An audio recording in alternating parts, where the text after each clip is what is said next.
Yes okay. السلام علیکم. اس سے پہلے آپ لوگوں کو حمہ خلطیہ یا جس کو حمہ عفونی کہا جاتا ہے اس کا انٹروڈکشن بتایا تھا. حقیقت میں خلطی بخار یا عفونی بخار ایسا بخار ہوتا ہے جس میں اخلاط سب سے پہلے گرم ہوتے ہیں اور اس کے بعد یہ گرمی یا حرارت قلب تک جاتی ہے اور قلب سے تمام اعضاء تک چلی جاتی ہے.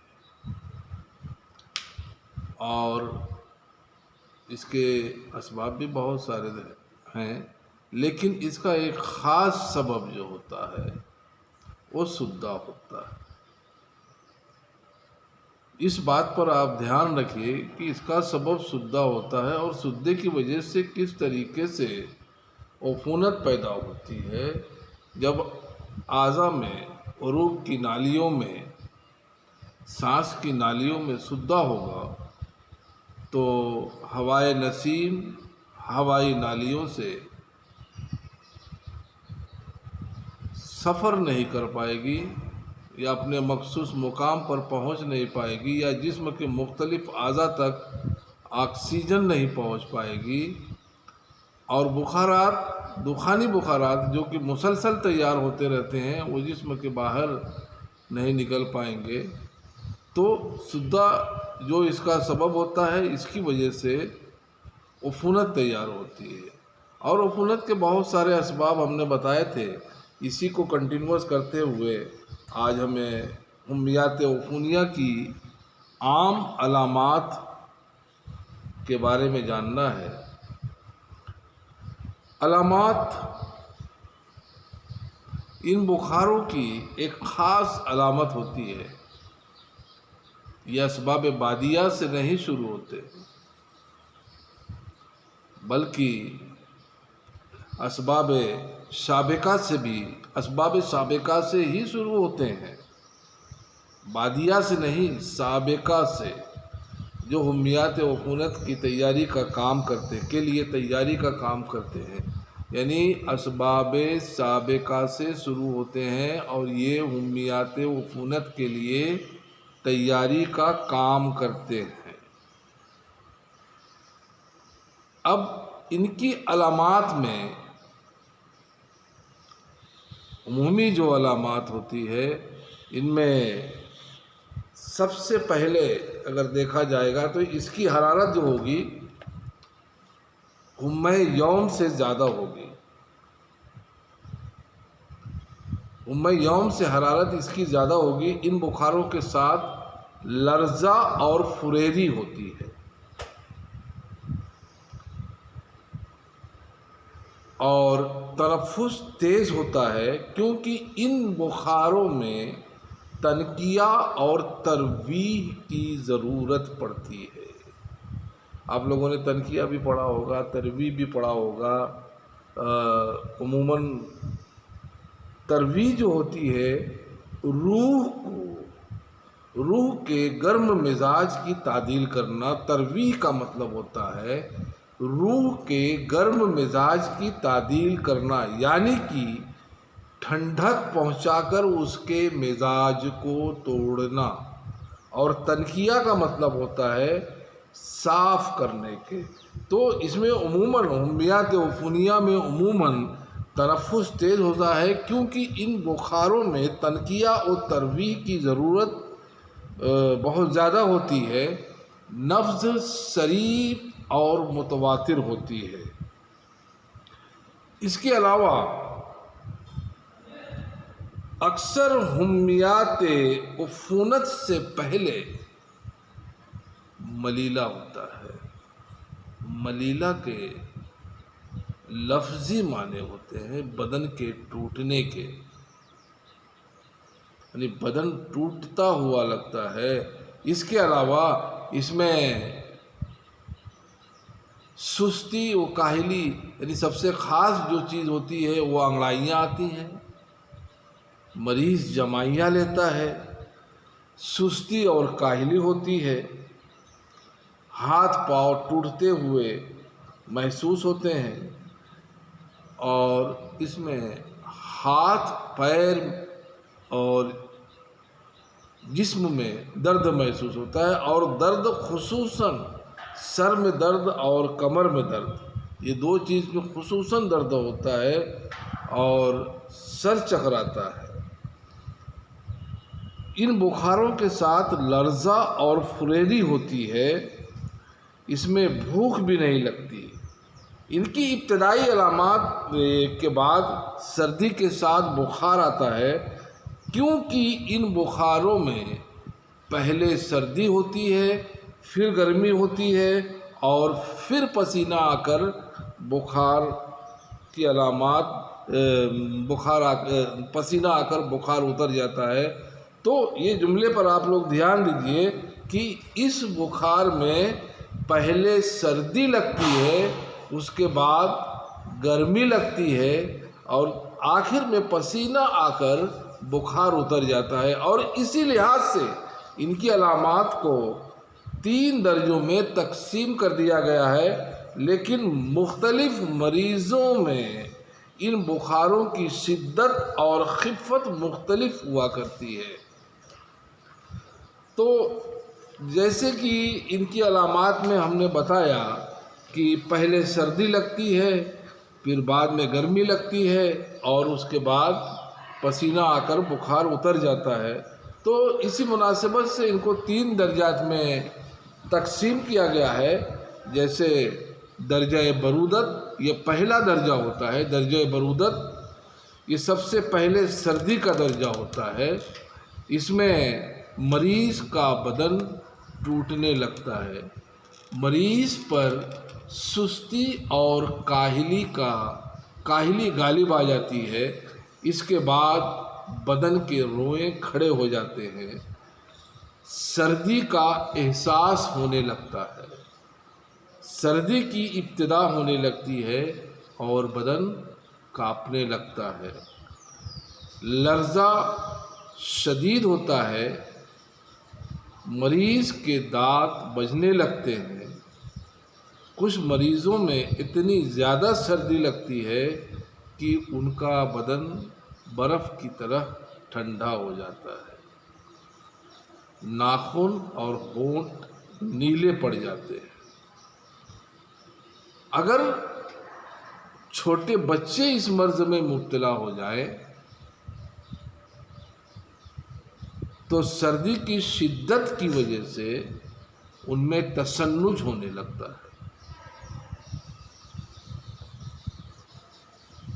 ان بخاروں میں عموماً آپ لوگوں نے دیکھا ہوگا کہ بچوں میں تشنج ہونے لگتا ہے، اور لوگ گھبرا بھی جاتے ہیں اگر ہائی گریڈ فیور ہو اور مریض بچے میں لرزہ آ رہا ہو یا سردی بہت زیادہ ہو، تو عموماً یہ دیکھا ہوگا کہ بچے کے ہونٹ وغیرہ نیلے پڑ جاتے ہیں، اور ان کے جسم میں ایک ایٹھن سی شروع ہو جاتی ہے، جس کو تشنج کا نام دیا گیا ہے۔ تشنج شروع ہو جاتا ہے۔ تو یہ بچوں میں زیادہ سردی کی علامت ہے، بہت زیادہ اگر ٹھنڈ لگ کر بخار آئے، اور عموماً حمیات عفونی کے بخار میں اکثر اندرونی اعضاء میں خون کا امتلاء ہوتا ہے۔ یہ امتلاء اگر پھیپھڑوں میں ہو جائے، خون کا امتلاء یعنی اگر امتلاء دم اگر پھیپھڑوں میں ہو جائے تو سانس کی رفتار بڑھ جاتی ہے، اور سانس جلدی جلدی آنے لگتی ہے۔ اگر یہی امتلاء دم دماغ میں ہو جائے، امتلاء کا مطلب ہوتا ہے بھرا ہوا، اگر دماغ میں کہیں خون بھر جائے یا جمع ہو جائے تو یا امتلاء دم ہی کی اصطلاح لے لیجیے، امتلاء دم دماغ میں ہو تو سر میں بوجھ سا لگتا ہے اور سر درد کی شکایت ہوتی ہے۔ اگر یہی امتلاء دم معدہ اور جگر میں ہو جائے تو متلی اور قے آتی ہے، مگر حقیقت میں ان تمام علامات کے علاوہ آپ دیکھیے کہ اگر دماغ میں امتلاء دم ہو تو سر درد ہوتا ہے، سر چکراتا ہے، سر بھاری ہوتا ہے۔ امتلاء دم اگر پھیپھڑوں میں ہو تو سانس کی رفتار بڑھ جاتی ہے، سانس تیز تیز چلنے لگتی ہے۔ امتلاء دم اگر جگر میں ہو، معدہ میں ہو تو قے آتی ہے، مگر حقیقت میں اس کو بخار ہوتا ہے۔ یہ ہوتا ہے میں عفونی بخار چڑھا ہوا ہوتا ہے، کیونکہ اس کی حرارت اعتدال سے بڑھی ہوئی ہوتی ہے۔ ایسے مریضوں کا منہ عموماً خشک ہوتا ہے اور اسے پیاس کی شدت ہوتی ہے۔ سردی کا درجہ عموماً 1.5 سے 2 گھنٹے تک رہتا ہے۔ اب دیکھیے یہ درجہ برودت، یعنی جب اس میں لرزہ ہوتا ہے یا سردی لگتی ہے تو جیسے میں نے بتایا سردی کے بعد گرمی کے بعد پھر پسینہ، یہ 3 درجات میں تقسیم کیا گیا ہے۔ تو درجہ برودت ختم ہوتا ہے اور درجہ برودت کے بعد سردی کا درجہ یا پہلا درجہ ختم ہونے کے بعد مریض کو سکون محسوس ہوتا ہے، مگر فوراً ہی گرمی کا دورہ شروع ہو جاتا ہے یا گرمی کا درجہ شروع ہو جاتا ہے اور آہستہ آہستہ مریض میں اتنی شدید گرمی ہوتی ہے کہ مریض اپنا کپڑا اتار کر پھینکنے لگتا ہے۔ سر میں درد ہوتا ہے اور بھوک نہیں لگتی۔ یہ ہے درجہ سخونت، اس کا نام میں بولنا بھول گیا، درجہ سخونت۔ برودت کے بعد سخونت یہ تسکین سے بنا ہے جس میں حرارت پہنچائی جاتی ہے یا حرارت پہنچتی ہے۔ سخونت سین خ واو نون تے، سخونت۔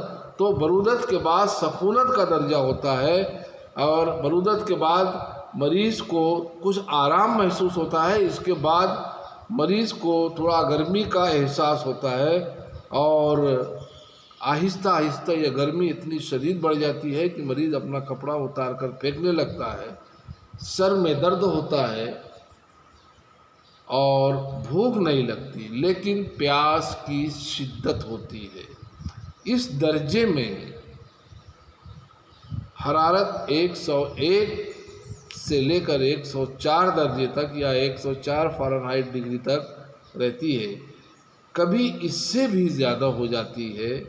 حرارت کا یہ درجہ 3 سے 4 گھنٹے تک رہتا ہے۔ دیکھیے پہلا درجہ برودت کا 2 سے 3 گھنٹہ رہتا ہے اور درجہ سخونت 3 سے 4 گھنٹہ رہتا ہے۔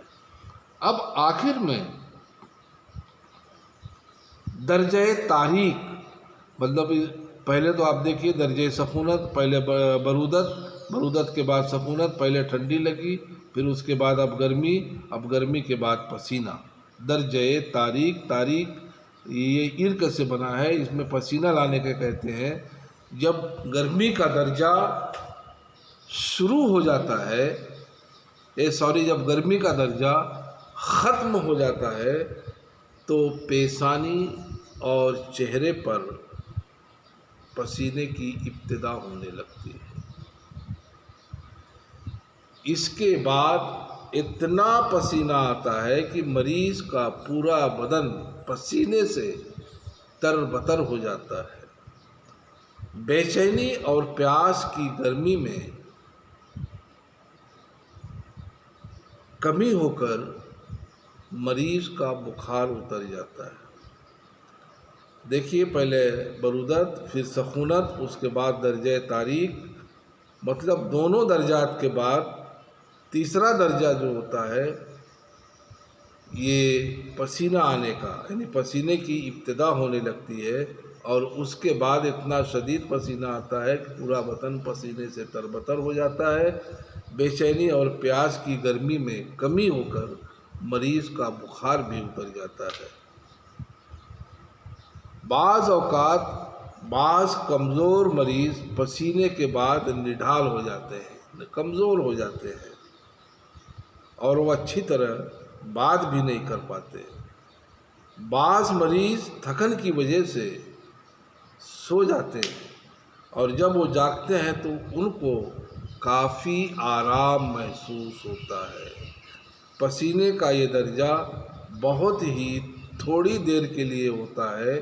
ان تینوں درجوں کی مجموعی مدت تقریباً 11 گھنٹے ہوتی ہے اور کبھی کبھی 12 گھنٹے بھی دیکھا گیا ہے۔ کتنے منٹ ہوا؟ تو یہ آپ کے دو مطلب حمیات فلتی اور حمیات عفونی کے مطلب انٹروڈکشن اور ان کی عمومی علامات کے بارے میں پڑھا جا چکا ہے۔ اب چونکہ اس کے اصول علاج کے بارے میں بھی دیکھنا، لیکن چونکہ اس کا اصول علاج ویسے تو اگر دیکھا جائے تو 2 لفظ میں اصول علاج کے بارے میں بول دیا جاتا ہے کہ حالات کو مد نظر رکھتے ہوئے یا علامت کو دیکھتے ہوئے اسباب کا ازالہ کیا جائے یا سبب کا ازالہ کیا جائے، لیکن چونکہ اس میں بہت ساری چیزیں ہیں کہ حمیات عفونیہ میں 2 متضاد چیزیں استعمال کی جاتی، بہت زیادہ گرمی ہوتی ہے تو عفونی بخار کے علاج میں تو جو تدابیر اختیار کی جاتی ہیں ان کی 2 صورتیں ہوتی ہیں اور دونوں ایک دوسرے کے متضاد ہوتی ہیں، اور یہ متضاد صورتیں یہ تھوڑا سا لمبا ٹاپک ہے تو انشاءاللہ نیکسٹ ٹاپک میں اس کو میں پوری طریقے سے آپ لوگوں کے سامنے رکھوں گا۔ آپ لوگ لگے رہیے، بنے رہیے، مکتبہ اقرا سے آپ کو پورا مواد ملے گا۔ یہ حمیات عفونیہ کی عام علامات ہو گئی ہیں، اس کے بعد اس کے بنیادی اس کے اصول علاج پر کے تعلق سے پڑھا جائے گا انشاءاللہ۔ وآخر دعوانا الحمدللہ رب العالمین۔